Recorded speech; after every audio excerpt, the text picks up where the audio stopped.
Hey guys, this video is going to cover my thoughts on Cyberpunk Edgerunners, and just to clarify, this will be spoiler free, but there might be some possible visual spoilers on screen. I plan on doing a full video about Cyberpunk with spoilers, but since Taylor hasn't seen it all yet, I'm going to hold off on doing that. So, I don't even know where to begin with this. I just got done watching Cyberpunk Edgerunners, and wow, this show is amazing.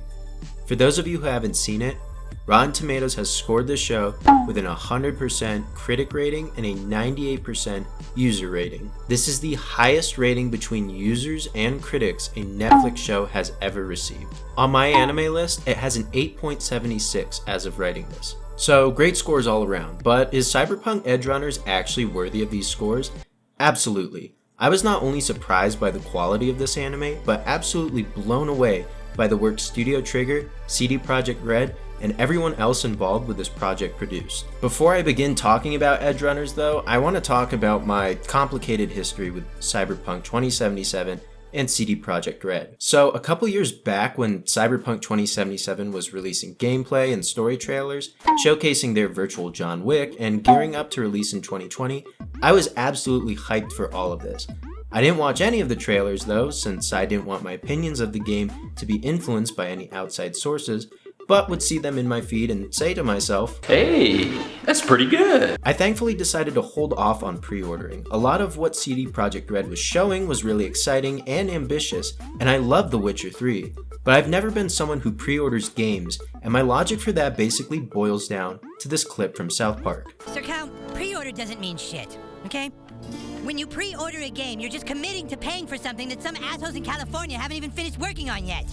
You know what you get for pre-ordering a game? A big dick in your mouth. I also thought with how ambitious Cyberpunk was going to be, it was either going to be something similar to Breath of the Wild or Red Dead 2, or be something like Shenmue, where the ambition and heart was there, but it misses the mark in some areas. I was having a drink with your father. It ended up being like neither. Cyberpunk's release was the gaming equivalent of watching the Titanic sink and explode at the same time, and it definitely fucked up CD Projekt Red's integrity as a developer. So what does this have to do with Edgerunners? Well, before the anime came out, Taylor, being the consumer that he was sending me some of the trailers for the anime, and being the good friend I am, I didn't watch any of them, despite his hype for the anime. I eventually came around and admitted that I hadn't seen any. Why? Well, as I explained to him, there was an entertainment product that came out in 2020 and made all the promises to the moon and back that it was going to be everything you had ever wanted and more, with flashy trailers, very highly respected names behind it, but at the end of the day, it fell flat on its face and didn't meet any of the hype. Yeah, you can obviously see why I wasn't very hyped for Edgerunners, and I didn't watch any of the trailers.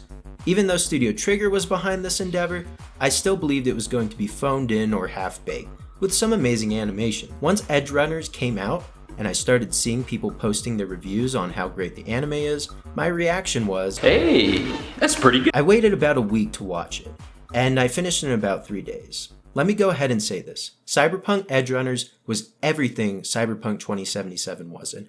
In pretty much every category, this anime excels. From its story, presentation, animation, I mean for f***'s sake, it's a Trigger anime, music, and sound, pretty much everything. Plus, it's only 10 episodes long, so the pacing is fast, and there's literally no filler in this show's story. Speaking of the story, Edgerunner features one of the best stories told in anime that I've seen this year. There isn't any endgame or MacGuffin in Edgerunners.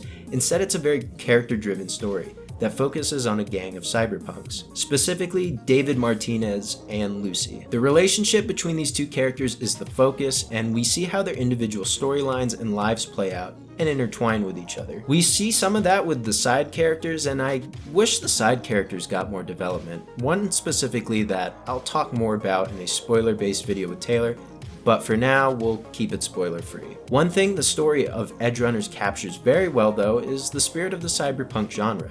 The story can at times feel very oppressive and hopeless. I mean, there's really only so much you can do when your adversary is a gigantic faceless megacorp. And this is going to sound evil, but I really like the way that Arasaka, the megacorporation, doesn't really get taken down in this show. And that's not a spoiler, by the way. Arasaka is a prevalent force in the Cyberpunk video game, and Edgerunners is intended to be a prequel. So that's not really a surprise that they're still around after the anime. Now, let's talk about the animation. This is a Studio Trigger work, so brilliant animation is a given, but the way they use visuals here is what's so good about Edgerunners. At the end of the day, this is an anime that was made to promote a video game. However, Trigger did not have to go this hard when making this anime, but they did anyways.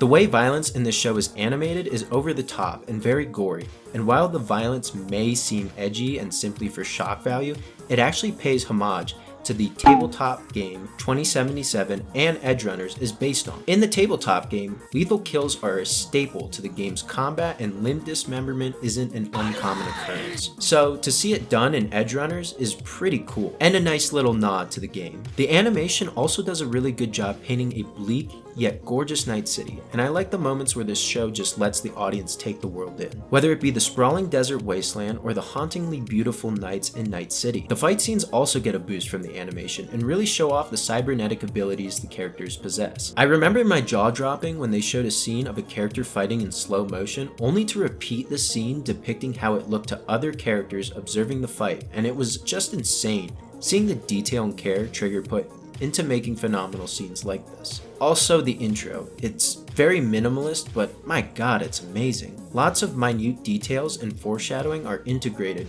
and when I first watched it, I knew it wasn't going to be sunshine and rainbows for our cyberpunks. The music for the intro is great too, and I think overall the soundtrack for this show is great. I do recall CD Projekt Red putting a great amount of care into crafting the soundtrack of 2077, so it didn't honestly surprise me that the music for Edgerunners was going to be good. But the last track that plays right before the very end of the show, that one definitely hit me hard. Hi everyone, welcome to Jump Report. We've now reached the end of the video. So this video and the script was made in a fairly short amount of time. I was originally going to make a video on another Netflix anime, but after watching Edgerunners, I just decided to drop everything I was doing and make a video on this. If you know me personally, you probably have known that I've been making the rounds as of late, telling everyone that they should watch this show. It's really that good. I was pleasantly surprised by the show's quality, and I would love to see a return to the cyberpunk world in some anime form. If that doesn't happen, however, I'm perfectly fine with what we have already, because to be honest, what we have is an almost nearly perfect anime. This didn't feel like they just took Cyberpunk and said, okay, let's make a Cyberpunk anime and call it a day. It didn't feel phoned in at all. It felt like there was a lot of effort put into this. And they could have just done an anime gimmick like they did with Blade Runner, but Studio Trigger didn't do that. They really knocked this one out of the park. Thanks for watching, guys. If you liked the video, be sure to like it. We have a couple of other videos that should be coming out soon, so be sure to subscribe so that way you'll be notified of when they actually come out. And I'll either see you in the Cyberpunk video with spoilers or for my next solo video. So until then, I'll see you guys next time. Why are you still here?